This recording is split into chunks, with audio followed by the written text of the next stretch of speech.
Hey guys, Desolator Magic here, and as promised, this is the value video about the Challenger decks. Now, a lot of people are spreading these numbers around the internet because they are shocking. I really just did not get a good grasp on just how many like $2 and $3 cards are in here in multiple copies in these Challenger decks. The values are insane. I mean, you can already see what the first one is. 91.35 for the Hazoret Aggro, Red Rush deck, because who doesn't call it Red Rush? I mean, come on, it's red, you rush. And kind of didn't give a crap about typing these. So if you're like, what's that? What's lightning? What does that mean? It means I didn't give a crap is what it means. So we got one Chandra, she's 25. We got a Hazoret, there's 22. And these decks have an MSRP of $30.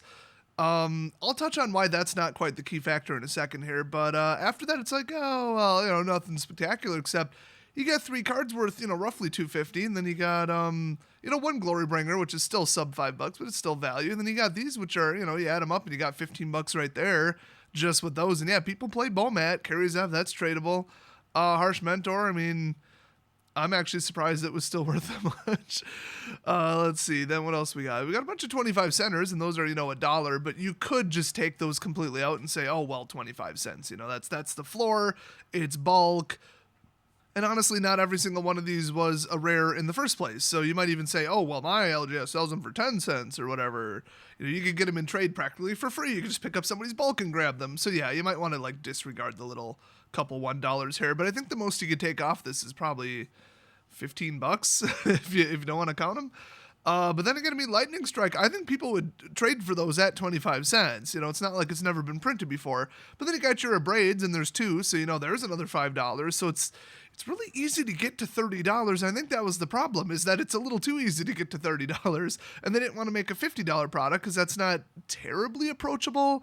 I mean, if you were a new person and you walked in the store and they're like, oh, play this deck. It's competitive, it's decent, it's standard legal. You'll win some games with it. And it was $50.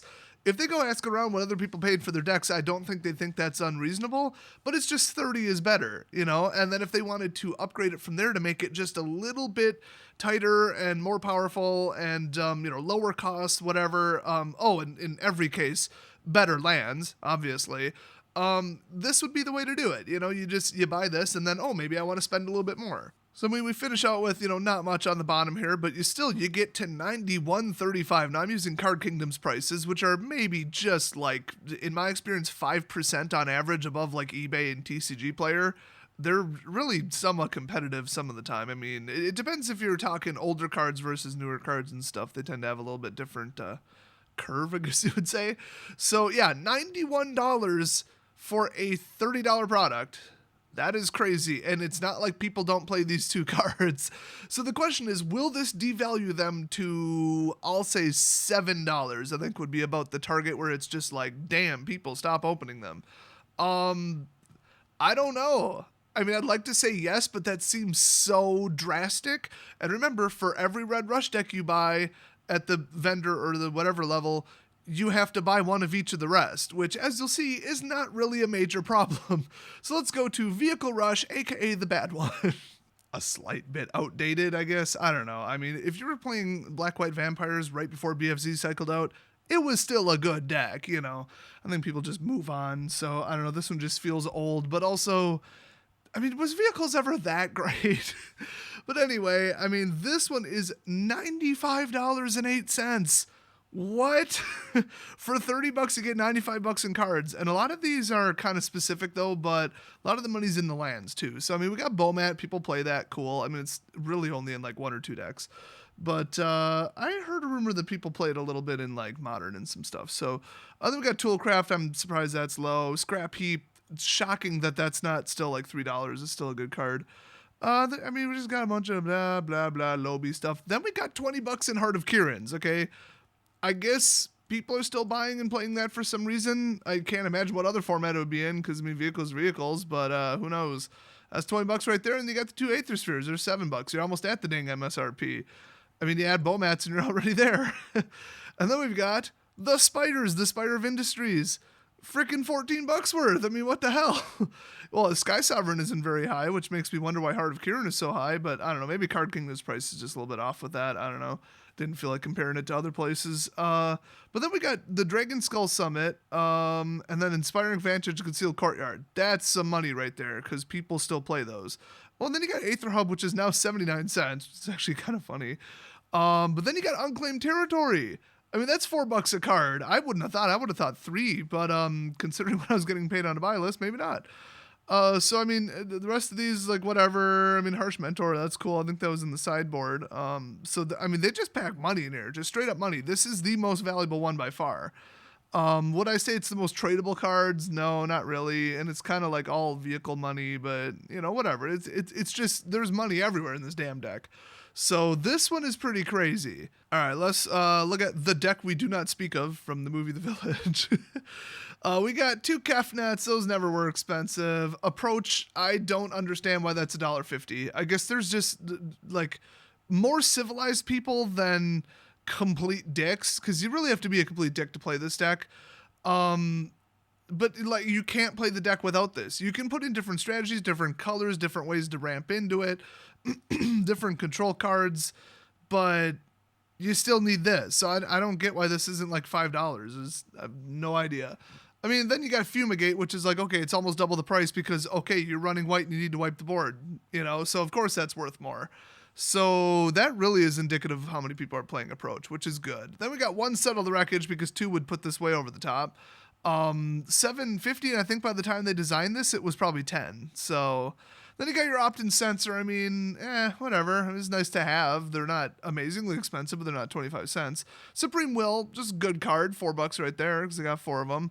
We got a bunch of nothing. I'm surprised Farm isn't worth more. And then we've got Cast Out, which is only $1. That used to be higher too. So I think this one being 83, I think when they built it, it was probably close to 95 to 100. And then it just fell out of popularity. So Irrigated Farmlands, I mean, you got 4 of them. 450? Damn. I mean, those used to be higher. So, I mean, there's more than half your MSRP. Here's the problem, okay? I don't want to wait till the end of the video to say this. $15.50 is about what most people are paying at the distributor level for these decks each. Now you have to buy them in, you know, sets of 4, of course. You know, you can't just buy this one. But that's like lower than the cost of the Irrigated. $17.96. You could even pay postage on those and break even, and then you've got the entire rest of the deck, which actually, if you look at the prices here, besides Settle, not a lot of value in here. I mean, like Regal Caracal, that's cool, but it's $2.79. That wouldn't be the first one I look at to sell on eBay, because, you know, take $3 off of that and shipping and fees and envelopes and all that crap. So it's not great. Definitely not great. But this I don't understand. When the hell did Field of Ruin become $5.49? I haven't checked eBay. It's about 4 something. I mean, I am pretty sure I have like 100 of those. So guess where I'm going after this video is made? To my shop to go check. I thought this was a 50-cent card. I mean, all it does is like, you blow up somebody's land and then they go get one that's the color they needed anyway. Like, it's not like people are playing 4 color anymore. It's not a good card. I mean, I'll just say it's not a good card. I don't understand why this is so expensive, unless somebody put it in some kind of modern, you know, legacy, vintage, whatever. I don't know. I can't explain that. Then we got Ipnu, which ain't worth crap. Regal, okay, cool. Spell Pierce, I mean, these are nice. These probably used to be like $1 or something. Glyph Keeper, once again, I think that used to be more expensive. Negate definitely didn't used to be more expensive. So I think, like I said, when they built it, it was more, but right now it's 83. So, I mean, if you just want like, oh, you know, oh, look at where the value is. Cool. You know, it's lands and then 1 card. Like, that's it. It's the easiest to sell this and split it apart, I guess. So, I mean, if that's what you're going after, then we got the 4th one, Counter Surge, aka Solid Snake, because everybody loves the slippery Solid Snake. So, let's see. Here we go. Get it all in frame. We got Winding Constrictor, which I don't understand why this card isn't more. I don't know if it ever broke like $3.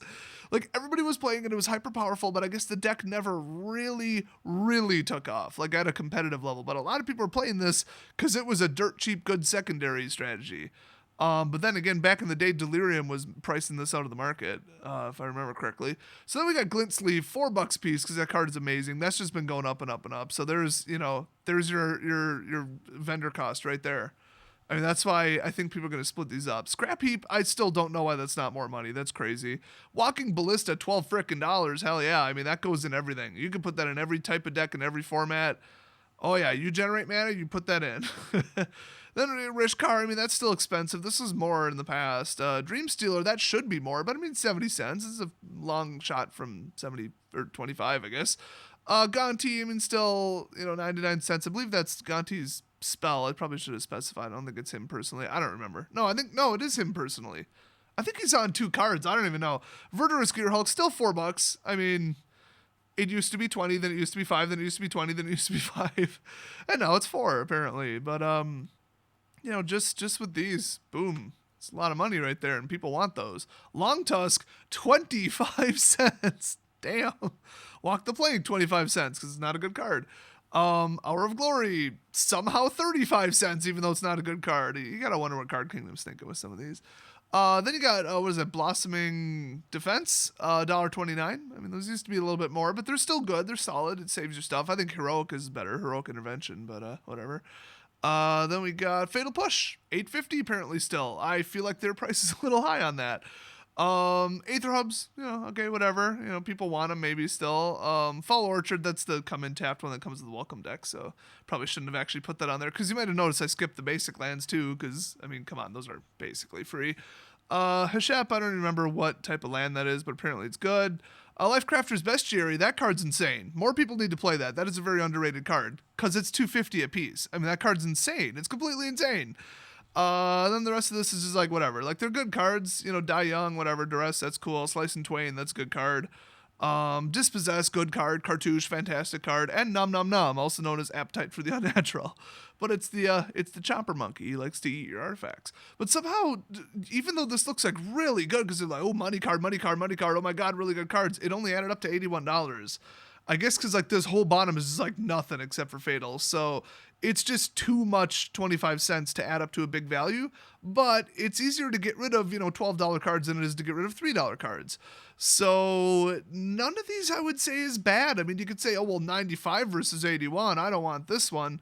But I mean, you just look at just kind of feel the card list and you're like, yeah, I do want this one. I mean, Glint Sleeve and Walking Ballista. I mean, come on, Verdurous Gearhulk. Yeah, I kind of do. Fatal Push. Who doesn't want that? I mean, you ever heard of that card? So, yeah, they put a lot of money in these for sure. So once again, it is 91.35 and then 95.08, 83.03 and 81.80, all for $30 a piece. Damn. Not for long, though. Expect every single card on here to just dump in price. Just absolutely get destroyed. And, I mean, that's like a guarantee. But the question is there anything that could make that not happen? Like, it seems like that can't not happen because this is, let's see. Well, let's go to, okay, $95 here. 95.08, okay? How many times does 15.50 go into 95.08? Oh, whoops, I did that backwards. Hold on. Technical difficulty. There we go. You would make your money back 6 times over.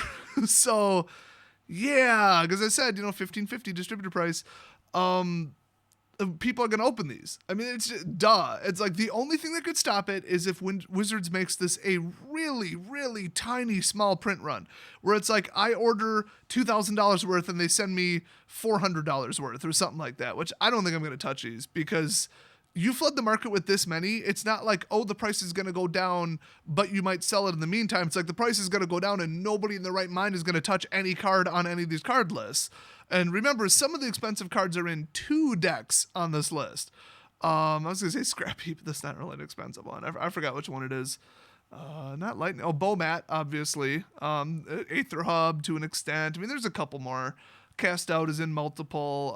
Yeah, it's not good. So it's like if they don't print enough to absolutely just flood the market with these individual singles like Verdurous Gearhulk and stuff and Settle the Wreckage, because remember, for every $120 pack of 4, you get 1 Settle the Wreckage for $7.50. So, I mean, I don't know. I mean, if they didn't crash, I would be still a bit surprised. But could an extremely small print run stop this? Yes, but then that's the thing. These are meant, and they're very clearly designed. Everything Wizards said, they are designed to get people into the game. They can just grab a deck off the shelf and go play F&M for $30. That is what they wanted. What they're going to get is every single LGS sold out and every single major single seller busting apart 10,000 of these. Unless they told the distributors, hey, can you not sell like way the hell too many of these to people? Or if they WPN allocate them. I didn't hear anything about that because I'm not on the WPN mailing list. Imagine that. I mean, that's what they did with the second run of Unstable. I never saw it because I'm not in the WPN program, and I heard it wasn't truly a WPN allocation, but I think Wizards sold it directly to certain levels of WPN stores. That way they went to the stores. So they could make this effectively like a From the Vault, where I cannot buy that. Why would I even ask my vendor? I don't think they even list the product at my vendor because you're going to get what Wizards sends you, and that's it. I'm not even sure it comes from a distributor. I think they all come straight from Wizards if it's an allocation only one. But if they go heavy allocation, as they call it, like they do with, I guess draft sets would be the best example, where they really want to make sure that people can draft with it. So they make sure that like 25% of the print run is allocated automatically. Now you can decline it from what I've heard. You could say, we don't want 24 cases of this, but otherwise like you're guaranteed 24 cases of it or whatever. So that's how they can steer it towards the LGSs. And if they do that and people buy them and then play with them, did the singles ever really hit the market? I mean, was the new player or the new person or the, whatever, whoever's buying this, were they really going to buy the single off the market in the first place and build this deck? Probably not. I mean, they're going to build something, but a lot of them just run the Planeswalker decks, honestly. So if these singles never really see the market, they just go straight into a new person's hands, it doesn't really affect anything. So I'm really actually hoping that Wizards keeps this super tight, where it's just going to stores, nobody can really bulk open this.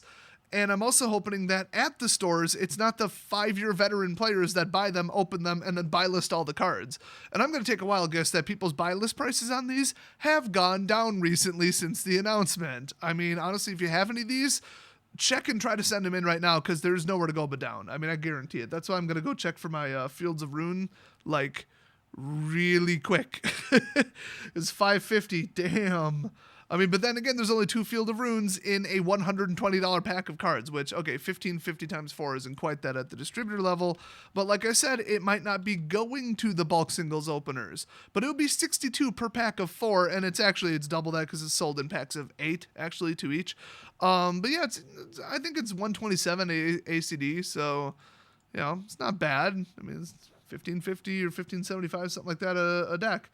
So for that, I feel like if anybody gets their hands on a reasonable amount of these, it is going to be trouble. That's why I think Wizards was completely mental in doing this, especially with the lands. You do not want to devalue the lands, although that's the number one card that I wish was devalued for everybody, so everybody could play the damn game. I mean, you guys know that when I build like a $20, $25, $30 deck, it's like, oh, cool, except the lands. Sometimes I have to literally go with just the come and tap lands if it's not that early or quick of a deck.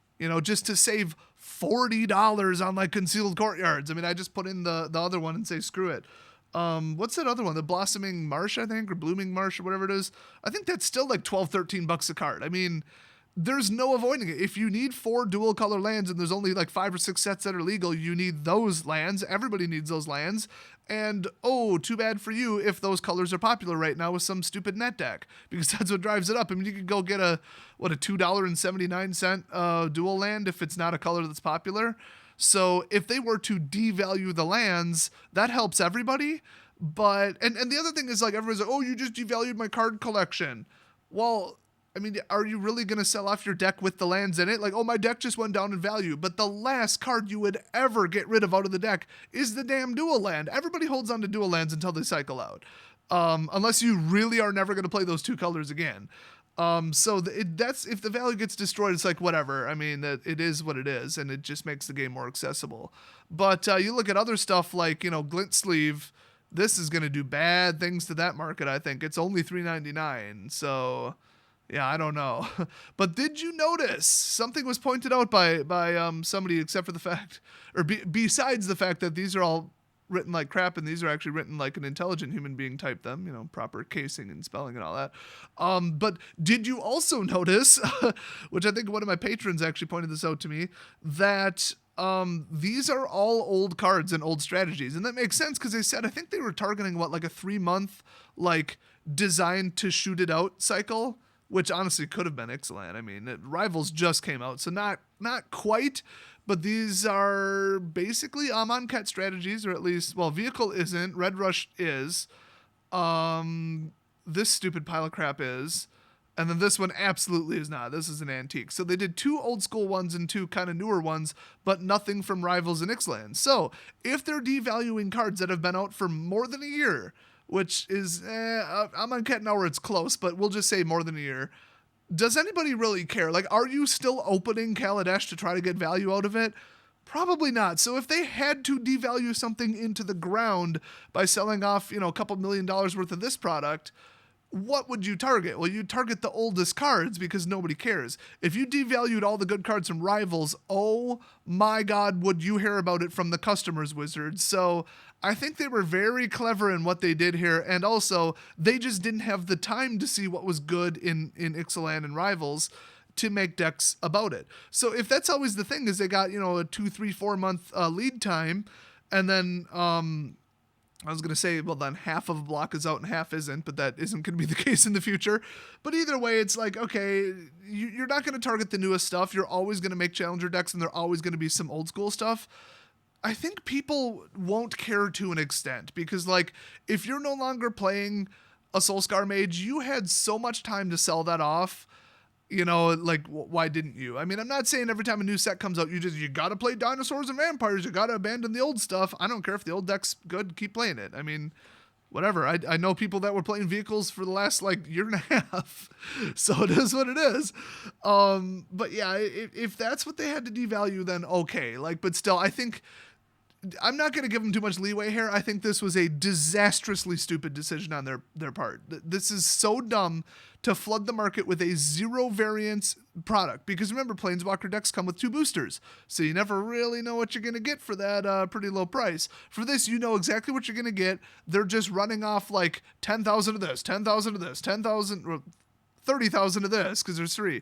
I mean, I don't know if those are real numbers, but it's just, oh, here, have just these. No variants, pre-made, here's the singles. There's really no understating how bad that is for the market. So I don't know. I don't know what to tell you about these. I guess we'll just wait and see. My estimate is these are going to be very, very bad for card prices. They're going to drive them down quite a bit. And I think that somehow these are going to find a way into the hands of people that'll break them down. Because people run, remember, fake WPN locations, fake stores. They get allocations from multiple distributors at once. And people like to dick around with this stuff. I mean, did anybody have a hard time getting an absurd number of the WPN only what was that? Plane Chase Anthology, which, I mean, I'm still laughing over people getting stuck with that because they deserved it. But yeah, they lied and manipulated and used other people's stuff and used proxy stores and just the level of ridiculousness in the Magic card world for distribution, it cannot be understated. It is completely insane. But yeah, if that happens to this one, they're just going to get broken apart, and that would be really bad. So I guess for now, watch what happens, and if you have a card on the list, try to get rid of it as quickly as possible, because worst case scenario, you'll buy it back for the exact same price. If somehow the release of these products are really low, they go to LGSs, they go to new people, and they never hit the market, and then cool, you could rebuy the card for the same price. But for now, fire sale them. Get rid of them, for sure. That is my official verdict. And I guess we will wait and see if that's what happens. So once again, what do you guys think of this? Are you shocked and astonished by the ridiculously high EV? Do you think they should have weakened it a little bit more and just shifted the responsibility for upgrading the deck another $50 to the player who bought it? Or do you think this is an appropriate power level? They needed to get these out because these cards are too expensive. Because I know some of you are going to be on that side, and I'm kind of feeling that too. I mean, I sell like all the cards I open within like 72 hours. So do I care if it goes down 3 months later? No. Why would I? I mean, I don't hold inventory. I don't have like a massive amount of expensive singles. I have a massive amount of cheap singles at my store. Because if they're expensive, I sell them before they go down. So I kind of get that too. So leave your thoughts down in the comment section below, and I will see you guys next video.